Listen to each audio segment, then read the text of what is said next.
میں یہاں اس جہیز کے بارے میں بات نہیں کر رہا جو لڑکی والے اپنی خوشی سے لڑکے والوں کے گھر بھیجتے ہیں، جو جہیز دیتے ہیں، لڑکی کو دیتے ہیں، سامان دیتے ہیں۔ یہاں اس جہیز کے بارے میں بات نہیں ہو رہی ہے۔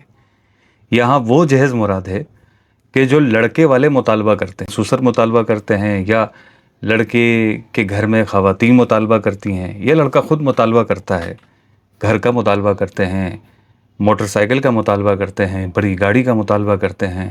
تو اس طرح کے جو مطالبے ہیں ہمارے معاشرے میں عام ہوتے جا رہے ہیں، اور لوگ جہیز کا یا دیگر چیزوں کا مطالبہ کرتے ہیں۔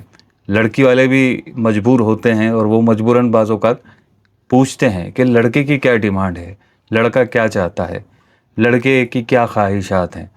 تو یہ خواہشات اور یہ ڈیمانڈز جو یہ رکھتے ہیں لڑکی والوں کے سامنے، اس کے بارے میں علماء نے لکھا کہ یہ سب کا سب ناجائز و حرام ہے، کیونکہ یہ رشوت کے زمرے میں آتا ہے۔ یاد رکھیے کہ نکاح کے بدلے میں شوہر پر مہر لازم ہوتا ہے، لڑکی پر کچھ لازم نہیں ہوتا کہ وہ شوہر کو نکاح کے بدلے میں کچھ دے گی۔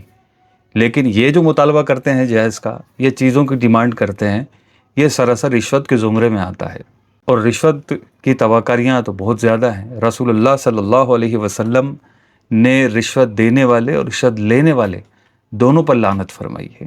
لہذا مسلمانوں کو چاہیے کہ اس لعنت سے بچیں، اور اس طرح کے کسی بھی معاہدے میں حصے دار نہ بنیں، نہ تو جہیز کے مطالبہ کریں، اور نہ ہی اس طرح مطالبہ کرنے والوں کی ڈیمانڈز پوری کریں، بلکہ ایسے لوگوں کو اپنے سے دور کریں کہ یہ سراسر رشوت ہے۔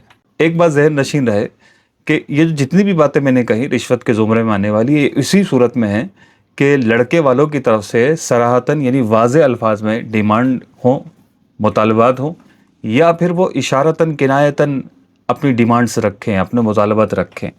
تو یہ ساری صورتیں کیا بنے گی؟ یہ رشوت بنے گی۔ اور اگر اس طرح کی کوئی صورت نہیں ہے، اور لڑکی والے اپنی خوشی سے اپنی لڑکی کو کچھ سامان دے رہے ہیں، یا اپنی خوشی سے تحفتاً لڑکے کو کچھ دے رہے ہیں، تو یہ اس زمرے میں نہیں آئے گا۔ تو اللہ پاک ہمیں سمجھنے سیکھنے کی سعادت نصیب فرمائے، اور رشوت کی لعنت سے ہم سب کو محفوظ فرمائے۔ ملتے ہیں انشاءاللہ اگلی ویڈیو میں۔